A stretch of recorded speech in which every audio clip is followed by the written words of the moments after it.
Hare Krishna. So here's the question: why is Krishna black? Does it signify anything? Or are there any verses, Sanskrit shlokas, which actually say that Krishna is black? Let us see. So this is a very famous question. At the same time, it's also hard to answer because it's like asking why is the grass green, why is the sky blue, so on and so forth. So the word Krishna means black. Sometimes it's used the word Krishna to mean black, but it's not the black that we see in this world, because like we'll see in ahead of this audio, the black color of Krishna is actually described in Shastras to mean shama or neela, like dark blue or bluish black. Okay, whereas the word Krishna in terms of Krishna's name means Sarva Akarshiti iti Krishna, one who attracts everyone, that is Krishna. So again, why is he black? All right. So let's look at some analogy how to answer this. First, let's see the example of painting. Now, in painting, when you have so many different colors, if you start mixing all the colors together, ultimately you will get black. So black is like the sum total of all colors, or in this case, all rasas. Krishna is known as Rasaraj. All the kinds of different ways in which one can enjoy mellows with the Lord is merged within him. So therefore, black here, Krishna, being his color, signifies the sum total of all rasas. That is colors. So we also can see that in science, for example, we all know that when the rays of the sun or sunlight hits a prism, it is then diffracted to seven colors. So white light turns into seven colors. So someone may say that, no, in light theory, white light transforms into different colors, but actually that's not white as they think it's white, right? And actually even all these colors, if you mix them back together, it's going to become black. And in physics and in different places in science, we also learn that how black color absorbs light, right? So why does the bottom of the ocean look very dark?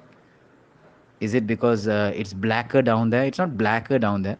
It is just that there's absorbed light, right? Light cannot pass through, right? Cannot reach there. So similarly, Krishna is absorbing or attracting everything. So this is some significance of him being the Shama or the Neela color that we see. There are some five shlokas which which I like to quote, which describe the Lord's color, because someone's asking for Sanskrit referencing. There are many verses, but we'll just choose the five common. So first is from Brahma Samhita, where Lord Brahma Dev says, Yam Shama Sundaram Achintya Gunaswarupam. Yam Shama Sundaram. He whose color is beautifully blackish. Right? In this world, people say black is ugly. Everyone wants to be fair. No one likes to be black. But here it's beautiful blackish color. Shama Sundaram.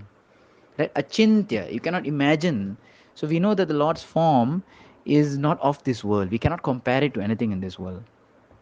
Second description in Shastras about Lord Krishna's body form color is a bhajan by Bhaktivinoda Thakur called Vibhavari Shesha.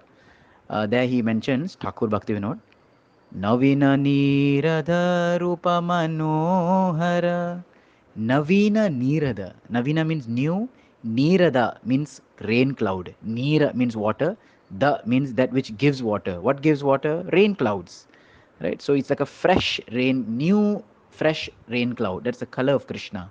Just before monsoon, heavy rains come, that beautiful blackish, bluish, like purplish rain cloud. So similar to that. Third description. Here is in Srimad Bhagavatam, Bhishma Dev is glorifying the form of the Lord. Tribhuvana Kamanam Tamala. He is the most desirable in the three worlds. Tribhuvana Kamanam. Tamala Varanam. And his color is like a tamal tree. The tamala tree is like a tree which is a little bluish, blackish, purplish kind of color, It's very beautiful. So they compare Krishnas to that. Now, fourth reference is also from Srimad Bhagavatam. So the Dwarka Ranis, the queens of Dwarkas, when suddenly they see Pradyumna, right, the grandson of Krishna, or the son of Krishna, they actually start to remember Krishna himself. And then they say a beautiful verse. Tam drishtva jaladashyamam. So having seen him, they remember the beauty of a rain cloud. Jalada. Jalada is also rain cloud. Shyamam, darkish rain cloud. Fifth is a quotation from Chaitanya Charitamrit. So Lord Chaitanya Mahaprabhu is having a conversation with Vallabha Bhatta, And Vallabha Bhatta is giving different definitions to the word Krishna. And then Lord Chaitanya Mahaprabhu says, my dear Bhatta, I don't know all these things. I only know what the name Krishna means. Tamala Shamala Tvishi. The name Krishna to me means that he who is like a tamal tree, who is dark like a tamala tree. That is all I know about Krishna. So here from these examples we can see that Krishna's body color is sometimes compared to a cloud, a new rain cloud, sometimes compared to a tamal tree, sometimes compared to, in other places, to bees, black bees, bumblebees, right? So ultimately the Lord's body and the Lord's color is transcendental. But we can use different analogies to try to understand in this world. So Krishna is black because that's how he desires, that's how he wants to look, right? So we can actually understand that it's not really that kind of a black. Like for example, another example we see, we use the term lotus eyes, Padma Nayan, Padmakshi, Kamala Nayan, we use like that. Lotus eyes, lotus feet, lotus hand. Why? Because in this material world, to compare with something most beautiful, most transcendental, the lotus is considered transcendental because it it comes, pankaja. It grows out of the mud. It comes, steps out of the mud, and most beautiful flowers there from the most dirtiest place of swampy and dirty, muddy place. So something is transcendental in this world. We compare it with the Lord, very beautiful, soft also. So these are just some descriptions given so we can understand the form of the Lord. Ultimately, we know that the Lord is beyond all material distinctions, and therefore we may say black, but we don't really mean black like in this material world. Funny thing, one time Prabhupada was preaching in Africa, and just to encourage the African devotees or the African people at that time who was coming, Prabhupada says that God is black, and everyone got happy, and his girlfriend is white, and everyone even got even more happy, right? Then Prabhupada saw their happiness, glee, and Prabhupada says, God is black, but not black like you. Right? So, anyways, these are some reasons, and we try to explain from Shastras that how Lord's beautiful body color is described. So, Krishna means black. Krishna means all attractive. Also, that is what Krishna is. Just like he is the origin of all rasas. So everything when you merge, it becomes a black color. Black absorbs light, absorbs everything. Krishna is also very attractive, very absorbing, right?